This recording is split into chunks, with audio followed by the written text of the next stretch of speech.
स्वागत है आप सभी का ज्ञान गंगा में, जहां अष्टावक्र मंद मंद मुस्कुराते हैं, ओशो दिल खोल ठहाका लगाते हैं और हम बस साक्षी भाव से निहारते हैं। भाग 1, ज्ञान की घोषणा पर गुरु का संदेह। नमस्ते। ओशो की महागीता श्रृंखला में पुनः स्वागत है। पिछले प्रवचन में राजा जनक ने आत्म साक्षात्कार की घोषणा की थी। उन्होंने कहा, आश्चर्य में जाग गया, मैं ही सब कुछ हूँ। लेकिन क्या ये बोध वास्तविक था? आज 15वां प्रवचन है। ये अष्टावक्र गीता श्लोक 46-52 पर आधारित है। इसमें अष्टावक्र गुरु की एक भिन्न भूमिका निभाते हैं। वे केवल शिक्षक नहीं हैं, वे शब्द नहीं देते, वे शास्ता हैं। वे अनुशासन देते हैं, वे परीक्षक भी हैं। वे जनक की घोषणा को तुरंत स्वीकार नहीं करते। क्यों? क्योंकि सत्संग के प्रभाव में ज्ञानी होने का भ्रम हो सकता है। बौद्धिक समझ से भी यह भ्रम हो सकता है। ये सबसे बड़ा खतरा है, अनुभव के बिना ज्ञान का दावा करना। बुद्धि समझ सकती है, पर जीवन रूपांतरित होना चाहिए, नहीं तो आत्मा खाली रहती है। अष्टावक्र जनक के बोध के पात्र को ठोंक रहे हैं। वे देख रहे हैं कि कहीं ये कच्चा तो नहीं, कहीं ये उधार का ज्ञान तो नहीं। इसलिए वे जनक के सामने कुछ तीखे प्रश्न रखते हैं।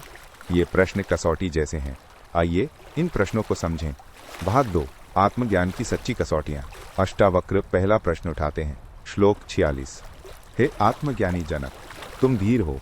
तुमने आत्मा को एक और अविनाशी जाना है, फिर भी क्या तुझे धन कमाने में रुचि है? ये सीधा सवाल है। अगर भीतर का परम खजाना मिल गया तो बाहर के धन में आकर्षण क्यों? पद प्रतिष्ठा में रस क्यों? धन की दौड़ भीतर की रिक्तता दिखाती है। जिसे अपना आंतरिक मूल्य पता है, वो बाहरी चीजों से स्वयं को क्यों भरेगा? जैसे बड़े होने पर बचपन के खिलौने व्यर्थ लगते हैं, वैसे ही आत्मज्ञान के बाद सांसारिक दौड़ फीकी लगती है। अष्टावक्र कहते हैं, अपने भीतर देखो, गहराई से देखो। धन या मान की आकांक्षा कहीं छिपी तो नहीं? यदि है तो बोध सच्चा नहीं।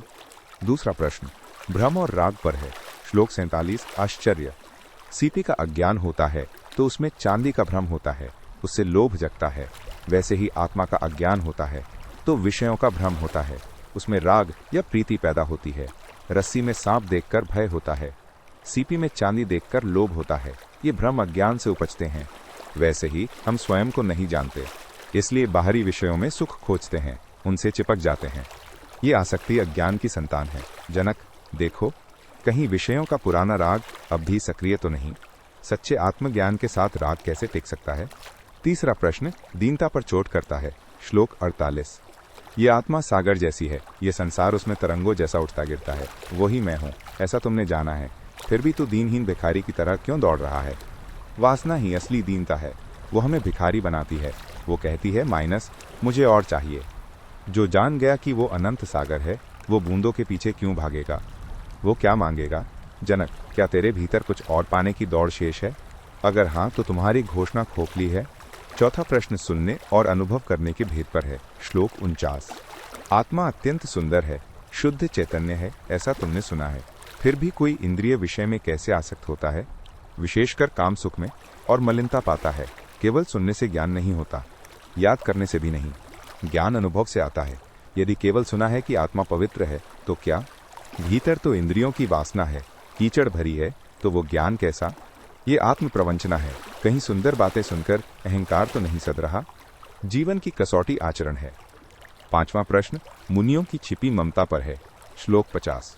आश्चर्य होता है, मुनि जानता है सब भूतों में आत्मा है, आत्मा में सब भूत हैं, फिर भी वो ममत्व का अनुसरण करता है, मेरापन रखता है। ये गहरा कटाक्ष है। कई ज्ञानी कहते हैं सब ब्रह्म है, पर मेरा आश्रम, मेरा शिष्य, इसमें फंसे रहते हैं। ममत्व रूप बदल लेता है, मिटता नहीं। अष्टावक्र कहते हैं, जनक तुम ऐसे मुनि मत बनना, जांचो कहीं गहरे में ये मेरापन छिपा तो नहीं। छठा और सातवां प्रश्न वासना की गहरी जड़ों पर है। श्लोक 51-52। आश्चर्य है, कोई परम अद्वैत में स्थित है, मोक्ष के लिए भी तैयार है, फिर भी काम के वश में हो जाता है। पुरानी काम क्रीड़ा की आदत उसे व्याकुल करती है।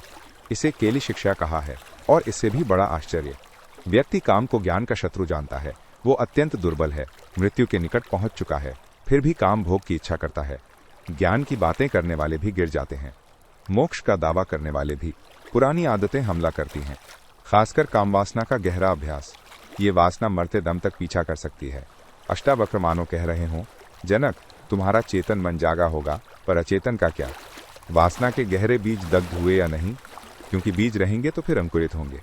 भाग 3 सार अनुभव ही प्रमाण है। इन प्रश्नों से अष्टावक्र एक स्पष्ट संदेश दे रहे हैं।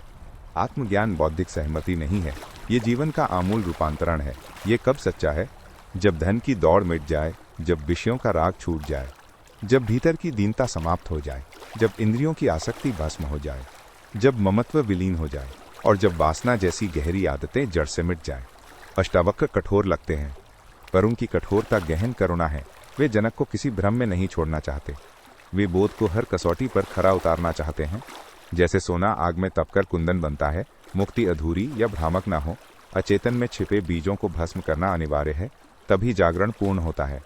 क्या जनक इन कसौटियों पर खरे उतरेंगे? क्या उनका बोध टिकेगा? ये हम अगले प्रवचन में जानेंगे, महागीता 16 में। तब तक इन प्रश्नों पर विचार करें, स्वयं के भीतर झांकें। हरिओम तत्सत।